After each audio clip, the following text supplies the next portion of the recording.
नमस्कार, अपनी बात देख रहे हैं आप। मैं हूं आपके साथ शिवानी मिश्रा। मोदी सरकार ने राजस्थान को बड़ी सौगात दी है।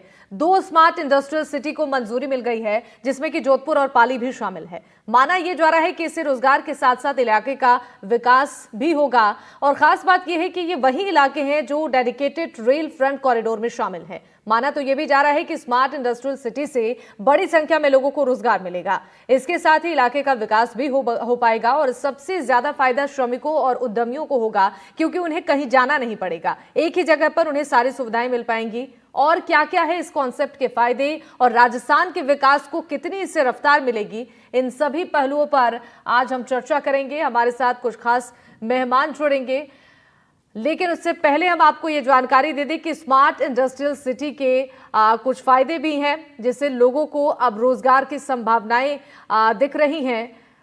जहां पर आपको बता दें कि 1578 एकड़ में ये विकसित होगा। 7500 करोड़ का औद्योगिक निवेश यहां पर किया जाएगा। 922 करोड़ में ये सिटी विकसित होगा और 40,000 को प्रत्यक्ष रोजगार मिलेगा। 2 लाख लोगों को अप्रत्यक्ष रूप से रोजगार मिलेगा। तो स्मार्ट इंडस्ट्रियल सिटी के ये फायदे ग्राफिक्स के जरिए भी आपकी टीवी स्क्रीन पर, आखिर इसके क्या कुछ फायदे और क्या लाभ यहाँ के लोगों को मिल पाएगा, वो हम आपको बता रहे हैं।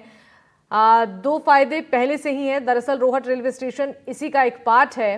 रोहट फ्रंट कॉरिडोर के रूप में इस्तेमाल होगा और इसके साथ साथ आपको बता दें कि ये इसी इंडस्ट्रियल सिटी में शामिल है। साथ ही रेलवे का डेडिकेटेड फ्रंट कॉरिडोर भी इसी मार्ग पर है। जोधपुर पाली जिले में 1000 से ज्यादा यूनिट्स टेक्सटाइल के हैं। प्रदूषण की वजह से विस्तार जिसका नहीं हो सकता और इन सेक्टर्स को फायदा होने वाला है, जिसमें कि टेक्सटाइल भी है। इसके अलावा हैंडीक्राफ्ट सेक्टर भी है, जिसको फायदा होगा। 2000 में से 700 इकाइयां एक्सपोर्ट यहां पर करती हैं हैंडीक्राफ्ट सेक्टर में। करीब 1 लाख से ज्यादा लोगों को इसमें रोजगार मिलने की संभावना भी है। इसके अलावा आपको बता दें कि 20 साल से सेक्टर को नया औद्योगिक क्षेत्र नहीं मिला है।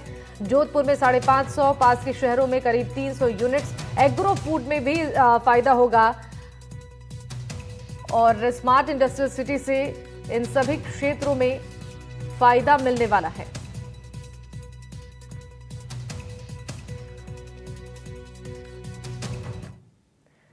तो चलिए, कुछ खास मेहमान हमारे साथ जुड़ रहे हैं इस पर चर्चा के लिए। सबसे पहले परिचय कराते हैं। हमारे साथ आशुतोष रावत जी हैं, वरिष्ठ पत्रकार, बहुत स्वागत है आपका। आरपी विजय जी हमारे साथ जुड़ चुके हैं, भारतीय जनता पार्टी के प्रवक्ता हैं, आपका भी बहुत स्वागत है। साथ ही हमारे साथ प्रियदर्शी भटनागर जी हैं, कांग्रेस प्रवक्ता, बहुत स्वागत है। महावीर चोपड़ा अध्यक्ष हैं लघु उद्योग भारती जोधपुर के, आपका भी बहुत स्वागत है। शुरुआत आशुतोष जी से करना चाहूंगी। आशुतोष जी, सबसे पहले इस समझने की कोशिश हम करें, कितना फायदा इस प्रोजेक्ट से जोधपुर और पाली की जनता को मिलने वाला है, क्योंकि उम्मीद भरी निगाहों से अब जनता इस ओर देख रही है कि रोजगार को लेकर जो संभावनाएं हैं वो जरूर लोगों को मिलेगा। बिल्कुल, देखिए जो स्मार्ट इंडस्ट्रियल सिटी का जो प्रोजेक्ट भारतीय जनता पार्टी नरेंद्र मोदी सरकार लाई है, वो निश्चित तौर पर एक बहुत महत्वाकांक्षी योजना है। देश भर के 12 जगह उन्होंने चिन्हित की हैं जहां पर स्मार्ट इंडस्ट्रियल सिटी के तौर पर डेवलप की जाएंगी, जिनमें से राजस्थान को भी यह मौका मिला है कि राजस्थान के जोधपुर और पाली भी उसमें 12 सिटीज में एक है। तो निश्चित तौर पर रोजगार, एक जो प्रत्यक्ष रोजगार होता है, डायरेक्ट एम्प्लॉयमेंट जो होता है, उसका फायदा तो निश्चित तौर पर जोधपुर और पाली और राजस्थान की जनता को मिलेगा ही मिलेगा। उसके साथ में और बहुत सारे तरीके के विकास भी इस क्षेत्र में और इस क्षेत्र से लगे हुए आसपास के क्षेत्रों को देखने के लिए मिलेगा। इनमें एक सबसे बड़ा फायदा जो जो जो तमाम कंपनियां आएंगी, जो निवेश आएगा और जो तमाम तरह की चीजें होंगी, उनके कुछ छोड़ भी अगर दिया जाए तो उस स्मार्ट सिटी के लिए जो इंफ्रास्ट्रक्चर डेवलप होगा वो स्मार्ट सिटी के अकॉर्डिंग होगा। उसमें बहुत सारे सरकार के नियम कायदे हैं कि उसको ग्रीन जोन के तौर पर डेवलप किया जाएगा। यानी इंफ्रास्ट्रक्चर के क्षेत्र में जोधपुर और पाली को इन स्मार्ट सिटी की बदौलत एक ऐसा नेटवर्क, चाहे वो रेल का हो, चाहे वो रोड का हो, चाहे वो प्लेन का हो, तीनों क्षेत्रों से इसकी कनेक्टिविटी जिस तरीके से प्लान की गई है, अगर सब कुछ उसी तरीके से हुआ जिस तरह की नरेंद्र मोदी सरकार की यह योजना है, तो इसका एक बहुत बड़ा व्यापक फायदा राजस्थान और जोधपुर बिल्कुल पाली की जनता को मिलने वाला है, चाहे वो रोजगार के अवसर के तौर पर हो, चाहे वो निवेश के अवसर के तौर पर हो, या उन क्षेत्रों में जिस तरह जोधपुर टेक्सटाइल, हैंडीक्राफ्ट और तमाम मसालों के लिए जाना जाता है, उस क्षेत्र के लोगों को तमाम तरह की तकनीकी सुविधाएं, तकनीकी जानकारियां उस क्षेत्र की जनता को मिलेंगी। और निश्चित तौर पर यह एक बहुत महत्वाकांक्षी योजना है। इसमें मैन्युफैक्चरर्स को इंफॉर्मेशन, कम्युनिकेशन और टेक्नोलॉजी के साथ में जोड़ करके इन सिटियों को डेवलप करने की बात की जा रही है।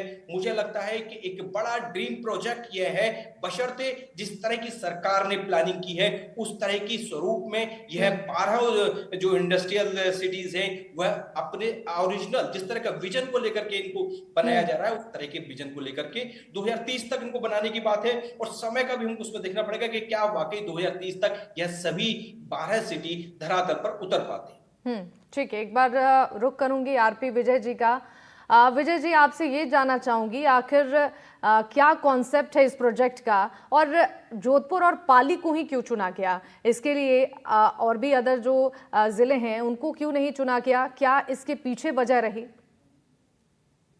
शिवानी जी, सबसे पहले तो एनडीटीवी राजस्थान के सभी दर्शकों को मेरा नमस्कार, मेरे को पैनलिस्ट को आपको नमस्कार। और जो बात अभी बताई है आपने कि 12 जो हमारे इंडस्ट्रियल प्रोजेक्ट आ रहे हैं और जो इंडस्ट्रियल पार्क आ रहे हैं और ग्रीनफील्ड इंडस्ट्रियल कॉरिडोर है, बेसिकली उसके अंदर ये इंडस्ट्रियल पार्क आ रहे हैं। उसके पीछे आपको ध्यान होगा अगर थोड़ा सा भी कि बजट के अंदर 23 जुलाई को जो बजट भाषण दिया था तो मैं उन्होंने क्लियर कट कहा था निर्मला सीतारमण जी ने कि 12 नए इंडस्ट्रियल पार्क लेके आ रहे हैं। और वो उसका पीछे रीजन यही है कि एक तो रोजगार को बढ़ावा देना है और किस तरीके से मतलब इन्वेस्टमेंट को हम आकर्षित कर सके, फॉरेन इन्वेस्टमेंट को हम ला सके, उसके लिए हमको विश्व स्तरीय सुविधाएं देनी पड़ेगी। तो उसी वजह से ये इंडस्ट्रियल पार्क ला रहे हैं। और इससे हमारी राजस्थान की जनता को जो पाली और जोधपुर के अंदर जो अपन ला रहे हैं उसको बहुत बड़ा उनको फायदा मिलने वाला है। नो डाउट जो टेक्सटाइल के अंदर है, टेक्सटाइल के अंदर तो लिमिटेशन है थोड़ी सी पोल्यूशन की, बट हमारे वहाँ पे साथ में एग्रो इंडस्ट्री भी है और टेक्सटाइल के साथ में हैंडीक्राफ्ट भी है और ये सारी चीजें हैं। तो उस वजह से हम ये ला रहे हैं और ला करके यहाँ का रोजगार बढ़ेगा, यहाँ इन्वेस्टमेंट आएगा और जो हमारे पुराने साधन थे उनसे हम नए साधनों को आएंगे। और स्मार्ट सिटी के हिसाब से होती है, आज स्मार्ट सिटी का फायदा इन 2 जगह को ही नहीं होगा, पूरे राजस्थान को होगा, क्योंकि जो रोजगार मिलेगा पूरे राजस्थान के युवाओं को मिलेगा और जो हमने वादा किया था वही हम इसको कर रहे हैं। और इसके अलावा हमको मालूम है कि आप सबको पता है कि 12 स्टेट के अंदर अभी 9 स्टेट के अंदर 12 इंडस्ट्रियल पार्क लेके आए हैं, बट एक स्टेट का हमने नाम इसलिए नहीं लिया, शायद वहां पे भी आचार संहिता लगी हुई है, तो इस वजह से 10 स्टेट के अंदर है और 12 प्रोजेक्ट है। तो इनसे हमारे को सबसे ज्यादा है रोजगार मिलेगा। आपने जैसे बताया था कि इसमें हमारे को 1578 एकड़ जमीन की जरूरत पड़ेगी, 7,500 करोड़ का हमारा इन्वेस्टमेंट होगा और 922 करोड़ में ये विकसित होगी पूरा इंडस्ट्रियल पार्क जो राजस्थान का जो बनने वाला है। उससे हमारे को रोजगार भी मिलेगा, हमारी सुविधाएं भी मिलेगी, एक डेडिकेटेड फ्रेट कॉरिडोर भी मिलेगा। तो इससे क्या है कि हमारी हर तरीके से जो हम सोच रहे हैं कि 5 ट्रिलियन हमारी इकोनॉमी हो जाएगी 2025 तक, वो उसको बूस्टअप मिलेगा। आज ये हमने जो कहा है वही किया है।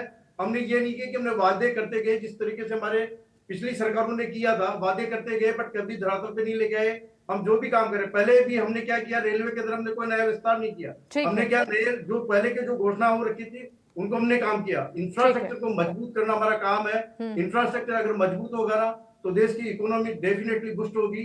और जो हम बात कर रहे हैं अभी $5 ट्रिलियन की, और हम मान रहे हैं कि 2030 तक हम $10 ट्रिलियन तक पहुंच जाएगी हमारी इकोनॉमी, और 2047 तक हम मानते हैं 45। ठीक है जी विजय जी, मैं प्रियदर्शी भटनागर जी को जोड़ना चाहती हूँ इस पर। प्रियदर्शी जी, विजय जी तो कह रहे हैं कि पिछली सरकार बस वादे करती थी, लेकिन अब की जो सरकार है वो धरातल पर इन सभी वादों को उतार रही है और रोजगार को लेकर जो वादा किया गया था उस पर भी फोकस किया जा रहा है। और साथ ही साथ आपको इस पूरे प्रोजेक्ट को लेकर क्या लगता है, रोजगार के जो अवसर यहाँ के लोगों को मिलने वाला है और इससे कई समस्याएं लोगों की दूर होंगी, कितना फायदा यहाँ के लोगों को मिलेगा इस प्रोजेक्ट के माध्यम से? देखिए, नरेंद्र मोदी जी ने सपना तो अच्छा दिखाया है, और सपने दिखाने के अंदर भारतीय जनता पार्टी की, चाहे राजस्थान की सरकार हो चाहे केंद्र की सरकार हो, इनका कोई मुकाबला नहीं। लेकिन सच्चाई ये है कि जिस तरीके से मेक इन इंडिया का नारा निर्मूल चला गया, उसी तरीके से ये जो परिकल्पना जनता के सामने इन्होंने प्रस्तुत करी है वो निराधार है। निराधार इसलिए है कि सबसे पहली चीज ये कहते हैं कि इस प्रोजेक्ट के माध्यम से इनका राजस्थान को 40,000 से लेकर 2 लाख के अंदर अंदर तकरीबन रोजगार देने का योजना है। लेकिन पूरे देश की और प्रदेश की जनता को वो मोदी जी का कथन आज तक याद है, जिन्होंने 2 करोड़ रोजगार देने की बात कही थी। लेकिन 2 करोड़ रोजगार देने की बात बिल्कुल हवाई निकली और उन्होंने मात्र आज आप देख लीजिए 2014 से लेकर अभी तक मात्र 43,000 नौकरियां दे पाए। ये अपने किस कमिटमेंट पे खड़े रहे? ये हर कमिटमेंट पे हर क्षेत्र में फेल रहे। दूसरी चीज मोदी जी की ही देन है कि आज इस देश को, भारत को इन्होंने 155 लाख करोड़ के कर्जे में डाल रखा है। अब ये इस योजना तो बना देते हैं पेपरों के अंदर, परंतु उसको मूर्त रूप देंगे कैसे? उसके विपरीत दूसरी चीज है, परफॉर्मेंस की बात आती है।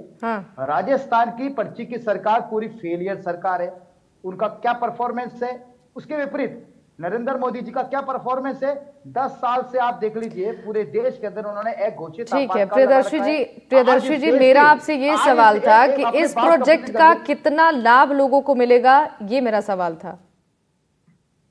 बिल्कुल इसका लाभ मिलने की गुंजाइश ना के बराबर है, क्योंकि इस राजस्थान की जनता, देश की जनता जानती है कि यथार्थ के अंदर इन्होंने जो सपना दिखाया है इसको मूर्त रूप करने को, साकार करने में ये सक्षम ही नहीं है। इन्होंने सिर्फ एक ये चुनावी जुमला फेंका है। राजस्थान में उपचुनाव है, उसको लेकर नरेंद्र मोदी जी ने अपने जुमलों की खदान में से एक जुमला फेंका है जिसका कोई यथार्थ में अर्थ नहीं है। ठीक है, इसका जवाब मैं आरपी विजय जी से लूंगी, लेकिन उससे पहले महावीर चोपड़ा जी का रुख करना चाहूंगी। महावीर जी, आपसे ये जानना चाहेंगे, जो स्मार्ट इंडस्ट्रियल का ये जो सपना दिखाया गया है जोधपुर और पाली जिले को, इसका कितना फायदा और किस किस को इसका फायदा मिलेगा? अगर हम समझने की कोशिश करें, रोजगार के अवसर लोगों को मिलेंगे और जो तमाम प्रोजेक्ट्स यहाँ पर चलेंगे, इसका फायदा यहाँ के किन किन लोगों को मिल सकता है?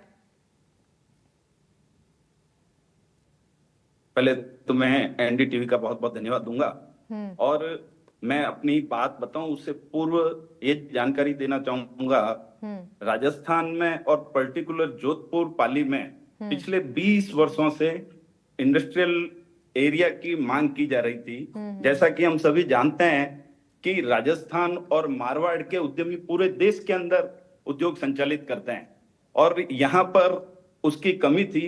इस घोषणा से एटलीस्ट हमको बहुत बड़ा अवसर मिलेगा नई इंडस्ट्री डेवलप करने का। जो एंटरप्रेन्योरशिप हमारे मारवाड़ियों में है उसकी बड़ी उपयोगिता इसमें सिद्ध होने वाली है, नंबर 1। नंबर 2, हमारे यहाँ पे 3-4 तरह के एग्रीकल्चर, सोलर, हैंडीक्राफ्ट, टेक्सटाइल बड़े सेक्टर हैं, जिसके लिए हमको बहुत बड़ी डिपेंडेंसी बाहर के एरिया से रहती है। तो अगर यह कॉरिडोर यहाँ बनता है तो इससे औद्योगिक विकास होगा, और औद्योगिक विकास के साथ साथ इसमें एम्प्लॉयमेंट, आज की तारीख में सबसे ज्यादा जो जरूरत है देश में नए एम्प्लॉयमेंट जनरेट करने की है, और एग्रीकल्चर के बाद में एमएसएमई सेक्टर ही ज्यादा एम्प्लॉयमेंट दे सकता है। तो इसके लिए ये सरकार के कदम को हम स्वागत करते हैं, और जितना जल्दी इसका विकास होगा तो उसी तरीके से एम्प्लॉयमेंट भी जनरेट होंगे। पहले तो जब इसका इंफ्रास्ट्रक्चर डेवलप होगा उसके लिए, उसके बाद यहाँ जब इंडस्ट्री स्टेब्लिश होने लगेगी तो उसके कारण से स्थायी रूप से यहाँ के लोगों को रोजगार अवश्य मिलेगा। ठीक है, एक बार विजय जी के पास लौटूंगी, जरा जवाब लूंगी प्रियदर्शी भटनागर जी के सवाल का कि सपने तो दिखा रहे हैं लेकिन धरातल पर पता नहीं कब ये सच होंगे। इसको लेकर अब सवाल उठा रहे हैं कांग्रेस पार्टी के प्रवक्ता प्रियदर्शी जी, क्या जवाब देंगे आप? शिवानी जी, मैं आपको बताऊं, प्रियदर्शी भटनागर साहब को ये पता नहीं है कि भारतीय जनता पार्टी ने जो ग्रोथ करी है 10 साल के अंदर, वो कोई कंपैरिजन ही नहीं है उसका। जो इन्होंने 60 साल में किया, अगर आप कंपैरिजन कर लोगे तो हमारी इकोनॉमी क्या थी उस समय, और जो हमको हमारी जब मिली थी 2014 के अंदर, उसकी ग्रोथ रेट क्या थी। महंगाई रेट क्या थी, ये सब चीजें अगर हम कंपेयर करेंगे तो इनको पता पड़ जाएगा कि भारतीय जनता पार्टी काम करती है और जो कहती है वो करके दिखाती है। अभी 23 जुलाई को जो बजट आया था उसी के अंदर अब तो हमने घोषणा करी है और आज हम क्रियान्वित कर रहे हैं और ये चीजें हो रही है, ये आंखों के सामने हो रही है। आज अगर हमने हमारे को $1.5 ट्रिलियन में हमारी इकोनॉमी मिली थी, आज को हमने 5 साल के अंदर 3 ट्रिलियन कर दिया और अभी 4 ट्रिलियन के आसपास चल रही है और नेक्स्ट ईयर 5 ट्रिलियन की बात सोच रहे हैं। 2030 तक हम 10 की सोच रहे हैं। तो ये ऐसे नहीं हो रही है, जब हम काम कर रहे हैं तब ये हो रहा है, तो काम के साथ हो रहा है। ये इनको ये बता दूं, इन लोगों ने सिर्फ घोषणाएं करी है इसलिए इनको समझ में नहीं आएगी। इन्होंने राजस्थान के अंदर सरकार चलाई थी, सबको पता है। 4.5 साल तक सरकार बचाने में लगे रहे, एक पैसे का डेवलपमेंट का काम इन्होंने नहीं किया। आज जब डेवलपमेंट हो रहा है, आज हमारी सरकार है वो डेवलपमेंट कर रही है, हाँ, कंधे से कंधे मिला के डबल इंजन की सरकार है। किस तरीके से हम मिलके काम कर रहे हैं, जनता को हम भरोसे में लेकर के, और जो काम कर रहे हैं, हमारी जो बेरोजगारी की बात करें, इनके टाइम पे तो कोई, इन्होंने सारे पेपर लीक करके जितने भी केसेस थे सारे कोर्ट में चले गए। इसके अलावा जितने भी इन्होंने भर्तियां की थी सब कोर्ट के अंदर चली गई, हकीकत में कुछ भी नहीं किया। और जो बात कह रहे हैं ये 43,000 रोजगार की बात कर रहे हैं। यहाँ सरकारी नौकरियों से मतलब नहीं है। आज जो इंडस्ट्रियल जो बनेंगे प्रोजेक्ट, आज जो पार्क बनने जा रहे हैं उसके अंदर डायरेक्ट और इनडायरेक्ट दोनों तरह के रोजगार होते हैं। डायरेक्ट आपने बताया 40,000 रोजगार है, 2 लाख अप्रत्यक्ष है, और मैं कहता हूं कि इसके अलावा एंसिलरी यूनिट बनती है, बहुत सारा रोजगार जनरेट होता है। तो इनको मैं बता दूं कि 43,000 हम गवर्नमेंट की बात नहीं कर रहे हैं। गवर्नमेंट में तो टोटल हमारे राजस्थान के अंदर पूरे पद ही 8.5 लाख है, तो 8.5 लाख में हम क्या रोजगार जनरेट कर देंगे। बट प्राइवेट सेक्टर है, इंडस्ट्री, हमारी एग्रीकल्चर है, एमएससी सेक्टर है, तो इनको हमको डेवलपमेंट करना है, इसीलिए तो ये पार्क लेके आए हैं। बट इनको ये समझ में नहीं आ रही, ये हमेशा बार बार मुद्दे जो है हमारी जिस बात पे अपन बहस कर रहे हैं उनसे भटका देते हैं और जब असली मुद्दे पे बात नहीं करते। बात लेकर के मोदी जी ने ये कहा था, अरे भाई 15 करोड़ की 2 करोड़ की बात करी थी, वो 2014 की बात करी थी, उसके बाद में 19 में जीत के आ गए, 2024 में जीत के आ गए। ये मुद्दे आपके खत्म हो गए, ये जनता भी जानती है। बट इनके पास और कोई मुद्दे ही नहीं है, इनके पास कोई तोड़ नहीं है, तो बार बार ये उसी चीजों पे आते हैं।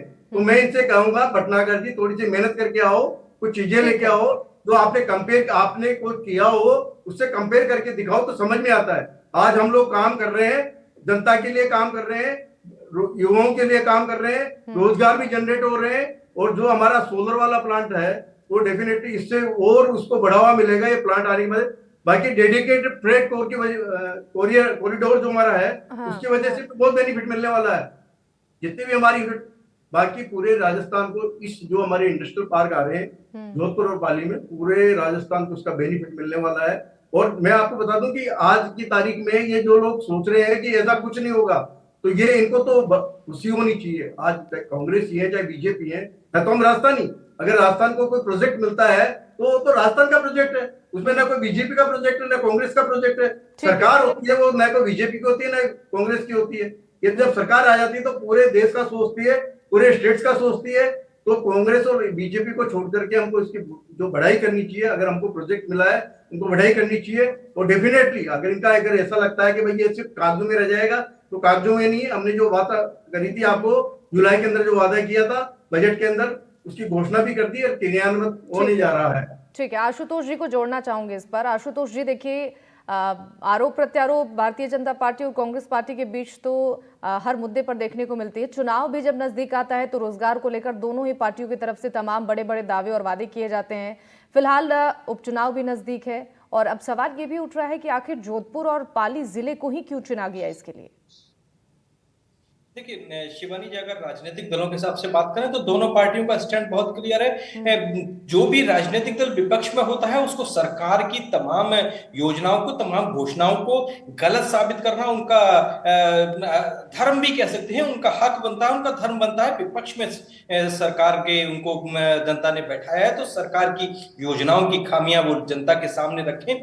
लेकिन मुझे लगता है कि शायद एक अच्छा विपक्ष का रोल वो हो सकता है कि जब सरकार उस काम को कर ले उसके बाद उसकी खामियां गिनाएं। कांग्रेस इस तरह का एटीट्यूड अपनाती है कि किसी भी योजना के शुरू होने से पहले ही उसका विरोध करना शुरू कर देती है। मुझे लगता है कि शायद वो सही नहीं है। हालांकि राजनीतिक दल कोई भी घोषणा करता है, कोई भी योजना लेकर आता है तो उसके पीछे राजनीति होती है और उसके पीछे एक ध्येय रहता है, चुनाव को जीतना। आपने कहा कि जोधपुर और पाली ही क्यों, निश्चित तौर पर अशोक गहलोत जी का गढ़ रहा है जोधपुर। हालांकि भारतीय जनता पार्टी भी वहां चुनावों में अच्छा करती रही है, लेकिन कांग्रेस के बड़े नेता माने जाते हैं अशोक गहलोत, और उनका अपना गढ़ है, और शायद इसीलिए भारतीय जनता पार्टी ने वहां पर हैंडीक्राफ्ट और तमाम तरह की चीजें तो वहां पर है ही है, लेकिन राजनीतिक तौर पर मुझे लगता है कि शायद अशोक गहलोत जी को यह दिखाने के लिए कि आप 3 बार मुख्यमंत्री रहे, उस तरह का कोई बड़ा प्रोजेक्ट नहीं लेकर के आए। भारतीय जनता पार्टी ने खासतौर पर रणनीतिक तौर पर जोधपुर को चुना है। वहां उस क्षेत्र में की जनता को भारतीय जनता पार्टी शायद यह विश्वास दिलाना चाहती है कि हम ही आपके सच्चे हितैषी हैं। 6 उपचुनाव होने वाले हैं, ऐसे में 6 उपचुनाव में भारतीय जनता पार्टी ने जिस तरह का प्रदर्शन किया है, जो 2 विधानसभा के उपचुनाव भजनलाल सरकार बनने के बाद हुए हैं और उसमें उनको जिस तरह की हार का सामना करना पड़ा है, ऐसे में जो 6 उपचुनाव आने वाले हैं, इस घोषणा के पीछे आप राजनीतिक तौर पर वह भी एक अर्थ निकाल सकते हैं कि वहां पर भारतीय जनता पार्टी अच्छा करना चाहती है। कम से कम भजनलाल सरकार अपने ऊपर जो उसके ऊपर छवि पर जो दाग लगता है कि वो उपचुनाव में हार रहे हैं, जबकि उपचुनाव में सरकार जो राजनीतिक दल सरकार में होता है वो अक्सर नहीं हारता है। ऐसे में भजनलाल सरकार के ऊपर भी प्रेशर था, और केंद्र की सरकार को भी जिस तरह की इस बार कम सीटें मिली हैं, शायद उनके ऊपर भी प्रेशर है कि वो जनता को इस बार डिलीवर करके दिखाएं कि जिस तरह के वादे भारतीय जनता पार्टी करती है वो धरातल पर पूरे भी होते हैं। ठीक है, एक बार महावीर चोपड़ा जी से समझने की कोशिश करते हैं। महावीर जी देखिए, जो यहाँ की जनता है राजस्थान की, जोधपुर और पाली की भी जनता विकास की बात जो रही थी, रोजगार को लेकर लोग परेशान हैं, और रोजगार के के लिए एक बड़ा अवसर, एक बड़ा प्लेटफॉर्म मिलने जा रहा है वहां की जनता को। किन किन सेक्टर्स को इसका लाभ मिल सकता है, अगर समझने की कोशिश करें तो? इससे डायरेक्टली राजस्थान का सबसे बड़ा, पश्चिमी राजस्थान का टेक्सटाइल सेक्टर है जिसको इससे बड़ा लाभ मिलने वाला है। हैंडीक्राफ्ट सेक्टर है, जैसा कि राजस्थान एक बहुत बड़ा सोलर जनरेशन का हब बनने वाला है, और solar industry, solar panel development, solar के रिलेटेड इक्विपमेंट्स को डेवलप करने के लिए भी इस नए इंडस्ट्रियल पार्क से बहुत बड़ा लाभ मिलने वाला है। इसके अतिरिक्त जो हमारा टेक्सटाइल के कारण जो एनजीटी की जो समस्या आ रही है, वो इसको अगर शुरू से प्लान करके बनाया जाएगा तो इसमें जो पर्यावरण को लेके जो समस्याएं हैं उसका भी समाधान संभव है। जो पुराने विकसित इंडस्ट्रियल एरिया है उसके अंदर ये चीज थोड़ी असंभव सी लगती है नया इंफ्रा डेवलप करने में। तो इससे अगर सरकार पहले से प्लान करके करेगी तो इस एरिया की जो मुख्य इंडस्ट्री है, टेक्सटाइल, हैंडीक्राफ्ट, मिनरल्स और एग्रो प्रोडक्ट, ये सबको बहुत बड़ा लाभ मिलने वाला है। और जैसा कि मैंने अपनी बात में पहले भी बताया,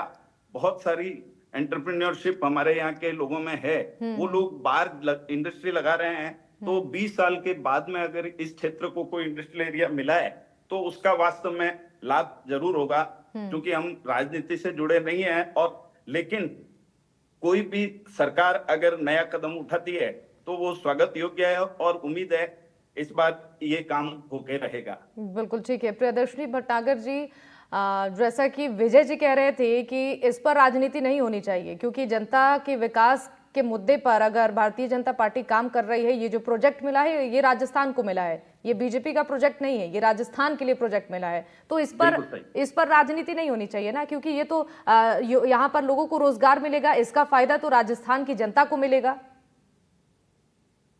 देखिए, बात राजनीति की नहीं है, बात सच्चाई की है।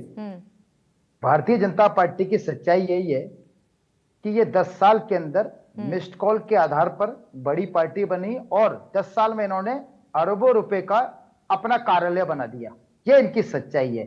अब इन्होंने बात करी थी परफॉर्मेंस की, तो गत माननीय अशोक गहलोत साहब की राजस्थान सरकार के अंदर इसी जोधपुर के साथ साथ के अंदर 6 जिलों को स्मार्ट सिटी प्रोजेक्ट का दर्जा देकर 1500 करोड़ रुपए की सौगात देके उनका डेवलपमेंट किया गया था। उस चीज को भी भारतीय जनता पार्टी नजरअंदाज करके गुमराह करना चाह रही है कि नींव हमने करी रखी, और आज नींव रख के हमने एक मजबूत राजस्थान को करा, विकास का रूप दिया, और उसको आज ये प्रश्न चिन्ह लगाते हैं। लेकिन वास्तविकता ये कि भारतीय जनता पार्टी राजस्थान अपने को साबित करने में हर मोर्चे पे विफल रही है। आज इनके पास में 8 महीने में इनके पास में किया हुआ इनका कोई भी काम है, तो ये कैसे कह सकते हैं कि इन्होंने जो माननीय मोदी जी ने जो एक जिम्मेदारी दी है भजनलाल जी को, जिसको ये पूरा कर पाएंगे। दूसरी चीज, माननीय मोदी जी कौन सी अपनी बात को साबित कर पाए? उन्होंने जो जो बातें कही है वो सिर्फ एक जुमला। और आप सबसे बड़ी चीज देख लीजिए, आज किस समय उन्होंने ये कमिटमेंट किया है। आज राजस्थान के अंदर उपचुनाव है और भारतीय जनता पार्टी हार का दंश झेल रही है, तो ये कुल मिला के वास्तविकता ये, सच्चाई यही है और राजनीति से परे यही है कि भारतीय जनता पार्टी सिर्फ इलेक्शन मोड में है और जनता से एक जुमलेबाजी कर रही है, जिस जुमले की हकीकत इस उपचुनाव के बाद में पता चल जाएगी। जिस प्रोजेक्ट की ये बात करते हैं वो प्रोजेक्ट सिर्फ एक हवाई है, ठीक है। यथार्थ में कुछ भी नहीं है। क्यों जी, ठीक है, ये तो इंतजार करना होगा जब ये प्रोजेक्ट धरातल पर उतरता है और कितना इसका फायदा यहाँ की जनता को मिलता है। आप सभी का बहुत बहुत शुक्रिया, आप सभी इस चर्चा में जुड़े, अपना कीमती वक्त एनडीटीवी राजस्थान के साथ साझा किया। और इसी के साथ इस चर्चा में फिलहाल के लिए बस इतना ही। तमाम खबरों के लिए आप देखते रहिए एनडीटीवी राजस्थान। नमस्कार।